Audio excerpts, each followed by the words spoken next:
Hi ಎಲ್ರಿಗೂ ನಮಸ್ಕಾರ.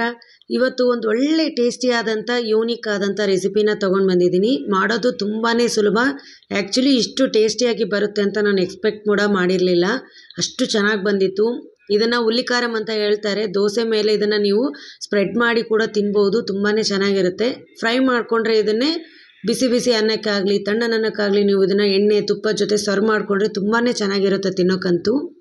ಮಾಡೋದು ತುಂಬಾ ಈಸಿ. ಹಾಗಿದ್ರೆ ಬನ್ನಿ ಈ ಹುಲ್ಲಿಕಾರಂ ರೆಸಿಪಿನ ಯಾವ ಥರ ಮಾಡೋದು ಅಂತ ನೋಡ್ಕೊಂಬರೋಣ.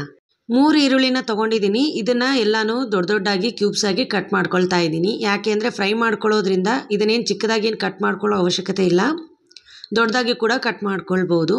ತುಂಬ ಇಂಗ್ರೀಡಿಯೆಂಟ್ ಕೂಡ ಬೇಕಿಲ್ಲ ಇದಕ್ಕೆ. ಒಂದು 3 ಈರುಳ್ಳಿಯಿಂದನೇ ಈ ಟೇಸ್ಟಿ ಆದಂಥ ಹುಲ್ಲಿಕಾರಂನ ಮಾಡ್ಕೊಳ್ಬೋದು. ನೋಡಿ ಈ ಥರ ಕಟ್ ಮಾಡ್ಕೊಂಡಿದ್ದೀನಿ. ಇದನ್ನೆಲ್ಲನೂ ನಾನು ಜಾರ್ಗೆ ಹಾಕ್ಕೊಳ್ತಾ ಇದ್ದೀನಿ. ಒಂದು 4 ರಿಂದ 5 ಗಡ್ಡೆಯಷ್ಟು ಬೆಳ್ಳುಳ್ಳಿನ ಸಿಪ್ಪೆ ಸುಲಿದು ಹಾಕ್ಕೊಳ್ತಾ ಇದ್ದೀನಿ. ಹಾಗೆ 1 ಟೇಬಲ್ ಸ್ಪೂನಷ್ಟು ಅಚ್ಕಾರದ ಪೌಡರು, ಒಂದು ಅರ್ಧ ಟೇಬಲ್ ಸ್ಪೂನಷ್ಟು ಅರಿಶಿನ, ಒಂದು ಅರ್ಧ ಟೇಬಲ್ ಸ್ಪೂನಷ್ಟು ಉಪ್ಪು ತೊಗೊಂಡಿದ್ದೀನಿ ರುಚಿಗೆ.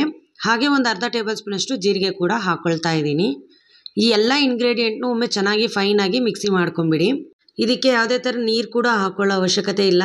ಈರುಳ್ಳಿಯಲ್ಲಿನೇ ನೀರಿರೋದ್ರಿಂದ ಜಸ್ಟ್ ಮಿಕ್ಸಿ ಮಾಡ್ಕೊಂಬಿಡಿ ಫೈನಾಗಿ. ನೋಡಿ ಎಷ್ಟು ನೀರಿದೆ, ಯಾವುದೇ ಥರ ನೀರು ಕೂಡ ಹಾಕ್ಕೊಂಡಿಲ್ಲ. ಈ ಥರ ಫೈನಾಗಿ ಮಿಕ್ಸಿ ಮಾಡ್ಕೊಂಬಿಡಿ. ಈಗ ಈ ಪೇಸ್ಟ್ ನಾವೇನಿದೆ ಚೆನ್ನಾಗಿ ಫ್ರೈ ಮಾಡಬೇಕು. ಒಂದು ಕಡಾಯಿಗೆ ನಾನು ಒಂದು 3 ಟೇಬಲ್ ಸ್ಪೂನಷ್ಟು ಎಣ್ಣೆನ ಹಾಕ್ಕೊಂಡಿದ್ದೀನಿ. ಅದಕ್ಕೆ ಒಗ್ಗರಣೆಗೆ ಒಂದು ಅರ್ಧ ಟೇಬಲ್ ಸ್ಪೂನಷ್ಟು ಸಾಸಿವೆ, ಒಂದು ಅರ್ಧ ಟೇಬಲ್ ಸ್ಪೂನಷ್ಟು ಜೀರಿಗೆ ಹಾಕಿದ್ದೀನಿ. ಹಾಗೆ 1 ಟೇಬಲ್ ಸ್ಪೂನಷ್ಟು ಕಡಲೆಬೇಳೆ, 1 ಟೇಬಲ್ ಸ್ಪೂನಷ್ಟು ಉದ್ದಿನಬೇಳೆ ಹಾಕ್ಕೊಂಡಿದ್ದೀನಿ. ಹಾಗೆ ಒಂದು ಸ್ವಲ್ಪ ಕರಿಬೇವು ಹಾಕ್ಕೊಂಡು ಈ ಕಡಲೆಬೇಳೆ ಉದ್ದಿನಬೇಳೆ ಸ್ವಲ್ಪ ಗೋಲ್ಡನ್ ಬ್ರೌನ್ ಕಲರ್ ಬರೋವರೆಗೂ ಫ್ರೈ ಮಾಡ್ಕೊಳ್ಳಿ. ಇದೆಲ್ಲ ಫ್ರೈ ಮಾಡ್ಕೊಂಡಾದಮೇಲೆ ಇದಕ್ಕೆ 1 ಗಡ್ಡೆಯಷ್ಟು ಬೆಳ್ಳುಳ್ಳಿನ ಹಾಗೆ ಸಿಪ್ಪೆ ಸಮೇತ ಜಜ್ಜಿ ಇದಕ್ಕೆ ಹಾಕ್ಕೊಳ್ಳಿ. ಈ ಥರ ಸಿಪ್ಪೆ ಸಮೇತ ಜಜ್ಜಿ ಹಾಕ್ಕೊಳ್ಳೋದ್ರಿಂದ ಫ್ಲೇವರ್ ಏನಿದೆ ಅಲ್ವಾ ತಿನ್ನಬೇಕಾದ್ರೆ ತುಂಬ ಚೆನ್ನಾಗಿ ಬರುತ್ತೆ. ಹಾಗಾಗಿ ಇದನ್ನು ಕೂಡ ಒಂದು ಸ್ವಲ್ಪ ಫ್ರೈ ಮಾಡ್ಕೊಳ್ಳಿ ಚೆನ್ನಾಗಿ. ಅದರ ಹಸಿ ವಾಸನೆ ಎಲ್ಲ ಹೋಗಬೇಕು. ಫ್ರೈ ಆದಮೇಲೆ ಇದಕ್ಕೆ ನೀವೇನು ಮಿಕ್ಸಿ ಮಾಡಿ ಇಟ್ಕೊಂಡಿರ್ತೀರ ಆ ಪೇಸ್ಟ್ನ ಕೂಡ ಹಾಕಿ ಅದನ್ನು ಕೂಡ ಫ್ರೈ ಮಾಡ್ಕೊಳ್ಬೇಕಾಗುತ್ತೆ. ನೋಡಿ ಇಲ್ಲಿ ಜಾರಲ್ಲಿ ಇರೋವಂಥದ್ದು ಎಲ್ಲನೂ ನಾನು ಪೇಸ್ಟ್ನ ಕಡಾಯಿಗೆ ಹಾಕ್ಕೊಳ್ತಾ ಇದ್ದೀನಿ.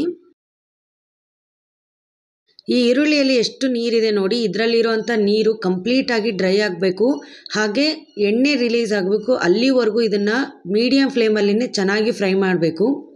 ಈ ಹುಲ್ಲಿಕಾರಂನ ಎಷ್ಟು ಚೆನ್ನಾಗಿ ಫ್ರೈ ಮಾಡ್ತೀರೋ ಅಷ್ಟು ಟೇಸ್ಟಿಯಾಗಿ ಬರುತ್ತೆ. ಇದನ್ನು ನೀವು ಫ್ರೈ ಮಾಡಿಕೊಂಡ್ರೆ ಅನ್ನಕ್ಕೆ ತಿನ್ಬೋದು. ಇಲ್ಲ ಇದೇ ಹುಲ್ಲಿಕಾರಂನ ಡೈರೆಕ್ಟಾಗಿ ನೀವು ಮಸಾಲ ದೋಸೆ ಇರುತ್ತಲ್ವ ಅದ್ರ ಮೇಲೆ ಸ್ಪ್ರೆಡ್ಡಾಗಿ ಬಳಸಿದರೆ ಟೇಸ್ಟ್ ಅನ್ನೋದು ಮಸಾಲ ದೋಸೆದು ತುಂಬ ಚೆನ್ನಾಗಿ ಬರುತ್ತೆ. ಒಮ್ಮೆ ಟ್ರೈ ಮಾಡಿ ನೀವು ಕೂಡ ಯಾವ ಥರ ಬಂತು ಅಂತ ನನಗೂ ಕಮೆಂಟ್ ಮಾಡಿ ತಿಳಿಸಿ. ನೋಡಿ ಈ ಥರ ಕಡಾಯಿ ಬಿಟ್ಟು ಬರ್ತಾ ಇರಬೇಕು. ಅಲ್ಲಿವರೆಗೂ ಇದನ್ನು ಚೆನ್ನಾಗಿ ಫ್ರೈ ಮಾಡ್ಕೊಳ್ಳಿ. ಮೀಡಿಯಮ್ ಫ್ಲೇಮಲ್ಲಿನೇ ಆದಷ್ಟು ಫ್ರೈ ಮಾಡಿ, ಕೈ ಬಿಡದೇನೆ ಕಂಟಿನ್ಯೂಸ್ ಆಗಿ ಕಲಿಸ್ತಾನೇ ಇರಬೇಕು. ಇಲ್ಲಾಂದರೆ ತಳ ಹಿಡ್ಕೊಂಡ್ಬಿಡುತ್ತೆ. ಈ ಥರ ಕಡಾಯಿ ಬಿಡಬೇಕು. ಅದರಲ್ಲಿರುವಂಥ ನೀರಿನ ಅಂಶ ಕಂಪ್ಲೀಟಾಗಿ ಹಾವಿ ಆಗಬೇಕು. ಅಲ್ಲಿವರೆಗೂ ಚೆನ್ನಾಗಿ ಫ್ರೈ ಮಾಡ್ಕೊಳ್ಳಿ. ನೋಡಿ ಇಲ್ಲಿ ಅದರಲ್ಲಿರುವಂಥ ನೀರು ಕೂಡ ಹಾವಿಯಾಗಿದೆ. ಈ ಥರ ಕಡಾಯಿ ಕೂಡ ಎಷ್ಟು ಈಸಿಯಾಗಿ ಬಿಡ್ತಾ ಇದೆ. ಹಾಗೆ ನಿಮಗೆ ಕಲರಲ್ಲಿನೇ ಗೊತ್ತಾಗ್ತಾ ಇದೆ ಎಷ್ಟು ಚೆನ್ನಾಗಿದು ಫ್ರೈ ಆಗಿದೆ ಅಂತ. ಈ ಥರ ಕಲರ್ ಕೂಡ ಚೇಂಜ್ ಆಗಬೇಕು. ಆವಾಗ ಈ ಹುಲ್ಲಿಕಾರಂ ಏನಿದೆ ನಿಮಗೆ ರೆಡಿಯಾಗಿದೆ ಅಂತ ಅರ್ಥ. ಇದನ್ನು ಬಿಸಿ ಬಿಸಿ ಅನ್ನಕ್ಕೆ ತುಪ್ಪ ಹಾಗೆ ತಣ್ಣನ್ನಕ್ಕೆ ಎಣ್ಣೆ ಹಾಕ್ಕೊಂಡು ತಿಂದರೂ ಕೂಡ ತುಂಬಾ ಚೆನ್ನಾಗಿರುತ್ತೆ. ಒಮ್ಮೆ ಟ್ರೈ ಮಾಡಿ ಈ ಹುಲ್ಲಿಕಾರಂ ರೆಸಿಪಿ ಯಾವ ಥರ ಇತ್ತು ಅಂತ ನನಗೂ ತಿಳಿಸಿ. ಮಾಡೋಕ್ಕಂತೂ ತುಂಬಾ ಸುಲಭ, ತಿನ್ನೋಕ್ಕೂ ಅಷ್ಟೇ ಟೇಸ್ಟಿ. ಈ ಹುಲ್ಲಿಕಾರಂ ರೆಸಿಪಿ ನಿಮಗೆ ಇಷ್ಟ ಆಗಿದ್ದರೆ ಯಾರೆಲ್ಲ ನನ್ನ ಚಾನಲ್ನ ನೋಡ್ತಿದ್ದೀರಾ ಪ್ಲೀಸ್ ಫಾಲೋ ಮಾಡಿ, ಶೇರ್ ಮಾಡಿ, ಸಬ್ಸ್ಕ್ರೈಬ್ ಮಾಡೋದು ಮರಿಬೇಡಿ. Thanks for watching.